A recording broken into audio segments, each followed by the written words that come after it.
ሰላም ጤና ይስጥልኝ የኳስ አፍቃሪያን። የዘንድሮ የቻምፒየንስ ሊግ የ16ቱ የመጀመሪያው ዙር ጨዋታዎችን መላው ዓለም አስደምሟል። ማንቸስተር ሲቲ እና ሊቨርፑል ሲንገዳገዱ፣ ባየር ሙኒክና ፒኤስጂ የጎል ናዳ ሲያወርዱ፣ እንዲሁም ትንሿ ቦርድ ግሪሚት ታሪክ ሲሰራ አይተናል። ዛሬ በእነዚህ አስገራሚ ጨዋታዎችን ዙሪያ ሰፊ ትንታኔ ይዘን ቀርበናል። ይህን ቪዲዮ ላይክ አድርጋችሁ ጀምሩ፣ ሼር፣ ሰብስክራይብ በማድረግም ተወዳጁን። ወደ ዝርዝር መረጃዎቻችን እናልፋለን።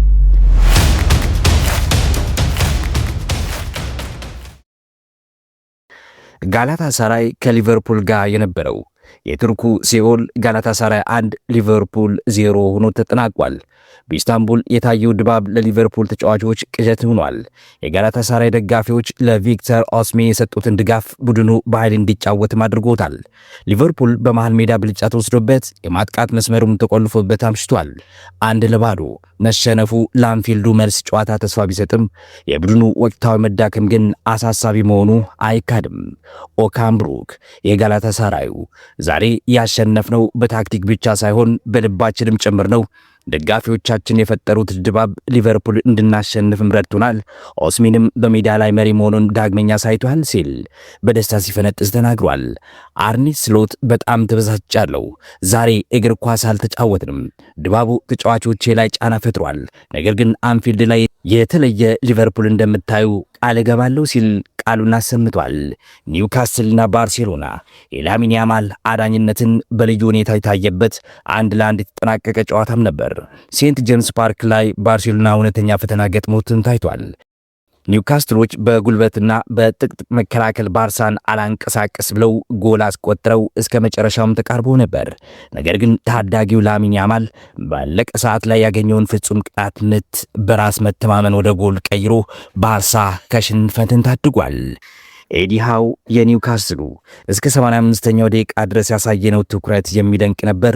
በላሚን ያማል የግል ብቃት ነጥብ መጋራታችንን ቢቆጨርም ባርሳ እንዲመፈተን ትልቅ ስኬት ነው ብሏል። ሃንሲ ፍሊክ እንመልከት። ኒውካስሎች በጉልበት ሊበልጡ ሞክሯል። ላሚን ያማል ያሳየው መረጋጋትና በራስ መተማመን ነጥብ ይዘን እንድንወጣ አድርቶናል። በመልሱ ጨዋታ ግን የተሻለ እንቅስቃሴ ማድረግ አለብን ብሏል። አትሌቲኮ ማድሪድና ቶተንሃም የበረኛው ስህተትና የሰሜኑ ጦር የመጨረሻው ጨዋታው ልዩ ዘገባ ነበር። አትሌቲኮ ማድሪድ 5-2 ቶተንሃምን አሸንፏል። ይህ ጨዋታ የዕለት መነጋገሪያም ሆኗል። የቶተንሃም ታዳጊ በረኛ የሰራቸው ተከታታይ 3 ስህተቶች በ17 ደቂቃ ውስጥ 3 ጎል እንዲቆጠርበትም ሆኗል። በ22ኛው ደቂቃ ላይ ተቀይሮ ሲወጣ የታየው ትዕይንት ደጋፊ ለሁለትም ከፍሎታል። ልጁ ማበረታታት ነበረብን የሚሉና በዚህ ደረጃ ስህተት አይሰራም የሚሉ ክርክሮችም ተነስቷል። አትሌቲኮ ግን ይህ አጋጣሚ ተጠቅሞ በግሪዝማን መሪነት 5 ጎሎችንም አዝንቧል። ዲያጎ ሲሞኔ የአትሌቲኮ ተጋጣሚያችንን ላይ ክፍተት ስናገኝ መምታት እንዳለብን እናውቅ ነበር። በረኛው መቀየር የነሱ ውሳኔ ነው፣ እኛ ግን በጎሎች ደስተኞች ነን ሲሉ ተደምጧል። የቶተንሃም አሰልጣኝ በረኛውን ቀድሞ ማስወጣቱ ከባድ ውሳኔ ነበር፣ ነገር ግን ለልጁ ጥበቃ ስል ነው ያደረግኩት።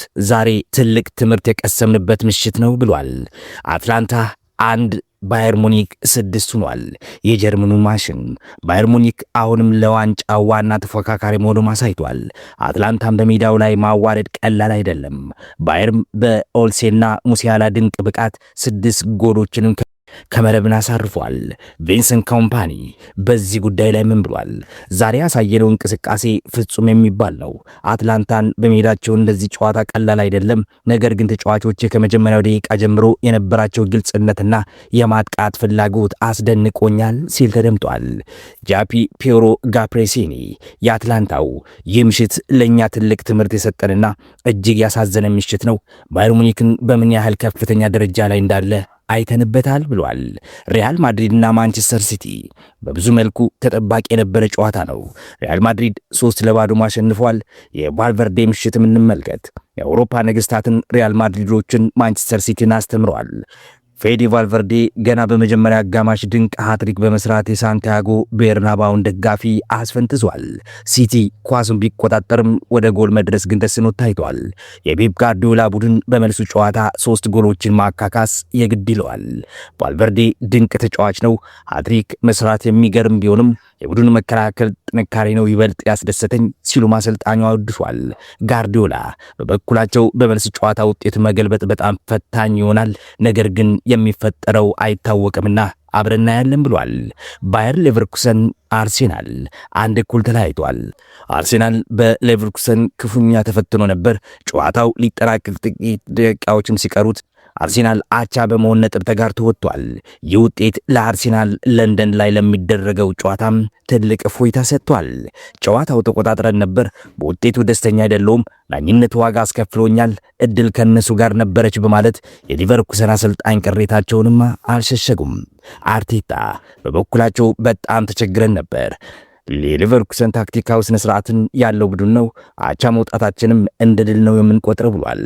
ፒኤስጂ ከቼልሲ የፓሪሱ ድግስ 5-2 አልቋል። ፒኤስጂ 5 ጎልን አዝንቧል። ለተመልካች እጅግ ሳቢ የነበረ ጨዋታም ነው። ግልጽና ክፍት የሆነ እግር ኳስ በሁሉም እኩል ታይቷል። ፒኤስጂዎች በፈጣን ሽግግር ካውንተር አታክ ቼልሲን ቀጥ አድርጓል። የቼልሲ መከላከል አሁንም ትልቅ ጥያቄ ምልክት ውስጥ ወድቋል። ሉዊስ ኤንሪኬ ፒኤስጂ ተመልካቾች የሚፈልጉትን እንዲህ ያለውን ጨዋታ ነው። 5 ጎል ማግባት ቀላል አይደለም፣ ነገር ግን የተቆጠሩብን 2 ጎሎች መስተካከል አለባቸው ሲል ተደምጧል። የቼልሲው አሰልጣኝ በበኩሉ ክፍት ጨዋታ ለመጫወት ሞክረን ነበር፣ ነገር ግን ፒኤስጂዎችን በግል ብቃት ቀጥተውናል። ይህ ውጤት ለቀጣይ ትልቅ የቤት ስራ ይሰጠናል ሲሉም አስተያየታቸው ሰጥቷል።